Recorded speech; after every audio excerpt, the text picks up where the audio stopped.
રૂપાલાના નિવેદનને લઈને ક્ષત્રિય સમાજમાં આક્રોશ યથાવત છે। રાજપૂત સંકલન સમિતિના આહવાન પર આજથી ધર્મરથનું પ્રસ્થાન કરવામાં આવ્યું। રાજકોટ દ્વારકામાંથી રથનું પ્રસ્થાન કરવામાં આવ્યું। રાજકોટમાં આશાપુરા મંદિરથી સવારે ધર્મરથ નીકળ્યો। આ રથ સૌરાષ્ટ્રના ગામે ગામ ફરશે। આ સમયે ક્ષત્રિય સમાજના ભાઈઓ અને બહેનો મોટી સંખ્યામાં હાજર રહ્યા।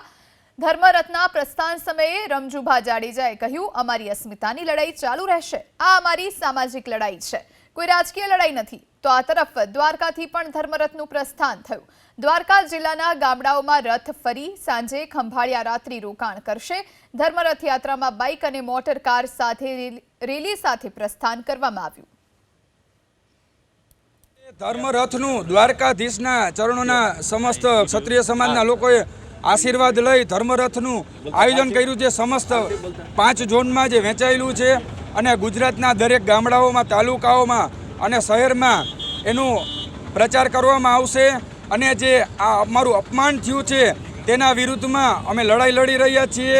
આ એક ધર્મરથ છે જે કૃષ્ણ અમારા સારથી છે ક્ષત્રિય સમાજના, અને અમારા રહેશે સારથી અને અમારી સત્ય સાથે રહીને અમારી જીત અપાવશે।